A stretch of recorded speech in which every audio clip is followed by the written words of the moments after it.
నమస్తే friends, welcome to తెలుగింటి అందం ఛానల్. ఇంటి నిర్మాణంలోనే కాదు, ఇంటీరియర్ డిజైనింగ్ లో కూడా వాస్తును పాటించడం ద్వారా ఇంట్లో సానుకూల శక్తి అంటే పాజిటివ్ ఎనర్జీ ప్రవహించేలా చేసుకోవచ్చు. మనం ఉండే ఇంట్లో మనకు సానుకూలమైన దిక్కులు, ప్రతికూల దిక్కులు ఉంటాయి. సానుకూలమైన వాటికి సాధ్యమైనంతగా తేలికగా ఉంచడం మంచిది. ఇక ఇంట్లో ఫర్నిచర్ సర్దుకునేటప్పుడు భారీగా ఉండే దానిని ప్రతికూల ప్రాంతంలోనూ, తేలికపాటి వస్తువుల్ని సానుకూల ప్రాంతంలోనూ సర్దుకోవడం మంచిది. సాధారణంగా ప్రతికూల జోన్లు ఇంటికి దక్షిణంలో, పశ్చిమంలో, నైరుతిలో ఉంటాయి. కనుక ఇంట్లో సామాన్లు ఏవి ఎక్కడ సర్దుకుంటే మంచిదో వాస్తు ప్రకారం అనే అంశంపై ఈరోజు మనం ఈ వీడియోలో తెలుసుకుందాం. డ్రాయింగ్ రూమ్ లో సోఫాను వేసేటప్పుడు గదిలోని పడమర లేదా దక్షిణ దిక్కులో వేసుకోండి. ఆ సోఫాలో కూర్చున్న వ్యక్తి తూర్పు లేదా ఉత్తరముఖంగా ఉండాలి. ఇక బెడ్రూమ్ లో మంచాన్ని నైరుతి మూలను వదిలేసి నైరుతి దిక్కులో వేసుకోండి. విలువైన నగలు, డబ్బులు పెట్టే బీరువాల్ని నైరుతి దిక్కుని వదిలేసి నైరుతిలోనే పెట్టుకోవాలి. దాని తలుపులు ఉత్తరముఖంగా ఉండేలా పెట్టుకోండి. ఇక వంటింట్లో కానీ, డైనింగ్ హాల్లో కానీ డైనింగ్ టేబుల్ వేసుకునేటప్పుడు దానిని గదికి వాయువ్య దిక్కులో ఉండేటట్లు చూసుకోండి. స్టడీ టేబుల్ ని గదికి ఉత్తరం లేదా తూర్పు దిక్కున వేసుకోండి. అలాగే డ్రాయింగ్ రూమ్ లో పెట్టుకునే ఎక్వేరియం ను ఉత్తరం, తూర్పు లేదా ఈశాన్య దిక్కులలో పెట్టుకోవాలి. ఎందుకంటే అందులో నీరు ఉంటుంది కాబట్టి ఇప్పుడు చెప్పిన దిక్కులు నీటికి సంబంధించినవి కనుక.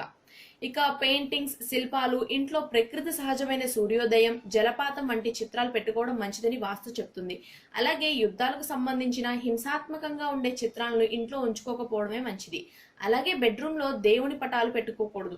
చాలా మంది వినాయకుడి బొమ్మల్ని డెకరేటివ్ పీస్ లా వాడేస్తుంటారు. ఈ బొమ్మలను దేవుని గది లేదా పూజ కోసం ప్రత్యేకంగా నిర్దేశించిన స్థలంలో ఉంచడం మంచిది. అలాగే ఇంట్లో ఏ గదిలోనైనా ఈశాన్యంలో భారీ శిల్పాలను పెట్టుకోకపోవడమే మంచిది. ఇక మన ఇంట్లో ఉపయోగించే ఎలక్ట్రానిక్ వస్తువుల్ని వాడుతుంటాం కదా, గ్యాస్, ఓవెన్, మైక్రోవేవ్, ఇటువంటి వాటిని ఆగ్నేయంలో పెట్టుకోవాలి. ఇక స్నానాల గదిలో గీజర్ ని ఆగ్నేయ దిక్కులో పెట్టించుకోండి. కూలర్, ఏసీ, ఫ్రిడ్జ్ వంటి వాటిని గదికి వాయువ్య దిక్కున ఉంచడం మంచిది. ఇక టీవీని ఉత్తరం లేదా తూర్పు లేదంటే ఆగ్నేయంలో పెట్టుకోండి. విద్యుత్ ఉపకరణాలను ఈశాన్య దిక్కున పెట్టకుండా చూసుకోవడం మంచిది. ఇక మన బెడ్రూమ్ లో వేసుకునే కర్టెన్స్ లేత రంగులో ఉండేలా చూసుకోండి. పడక గదిలో ఎరుపు లేదంటే నలుపు రంగు కర్టెన్స్ ని వాడకపోవడమే మంచిది. ముదురు రంగు కర్టెన్స్ ని లివింగ్ రూమ్ లో వాడడం మంచిది. ఇక మీ ఇంట్లో అద్దాన్ని గదిలో ఉత్తరం లేదంటే తూర్పు గోడకు పెట్టుకోవడం మంచిదని వాస్తు చెప్తుంది. స్టడీ రూమ్ లోను, బెడ్రూమ్ లోను పడక ఎదుట అద్దం పెట్టుకోకపోవడమే మంచిది. ఇక ఇంట్లో మొక్కలు పెట్టుకోవడం ఇప్పుడు ఫ్యాషన్ గా మారింది కదా, అయితే మొక్కను ఎంచుకునేటప్పుడు మాత్రం ముళ్ళగా ఉండే కాక్టస్ మొక్కల్ని ఎంచుకోవద్దని వాస్తు విద్వాంసులు కూడా చెప్తున్నారు. అలాగే ఇంటికి ఈశాన్య దిక్కులో పెద్ద మొక్కల్ని పెట్టుకోకపోవడమే మంచిది. అలాగే లేత రంగు పెయింటింగ్స్ వాస్తు ప్రకారం మంచిది. లేత నీలం, ఆకుపచ్చ, పింక్, క్రీమ్ కలర్స్ ని గదులకు వాడడం మంచిది. ఇంట్లో ఎరుపు, నలుపు రంగుల్ని వాడకపోవడమే మంచిది.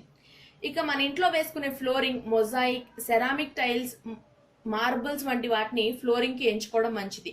గదులలో వైట్ మార్బుల్స్ ని వేసుకోవద్దు, ఎందుకంటే దీనిని పవిత్రంగా భావిస్తారు. పూజ గదుల్లోనూ ఆలయాల్లోనూ దీన్ని ఉపయోగించడం మంచిది. ఇక మన ఇంట్లో వాడే సీలింగ్ ఫ్లాట్ సీలింగ్ అయితే మంచిది. అలాగే గది సీలింగ్ ఎత్తుగా ఉండకూడదు. ఇక మీరుంటున్న ఇంట్లో వెలుతురు ధారాళంగా ఉండాలి. ఇంట్లో మసక వెలుతురు ఉండడం అక్కడ నివసించే వారికి మంచిది కాదు. ఈ వీడియో కనుక మీకు నచ్చినట్టయితే లైక్ చేయండి. మీ విలువైన సూచనలు, సలహాలు కామెంట్స్ రూపంలో తెలపండి. వీడియోని షేర్ చేయండి. మరిన్ని ఇలాంటి వీడియోస్ కోసం సబ్స్క్రైబ్ బటన్ని క్లిక్ చేయండి. Thanks for watching.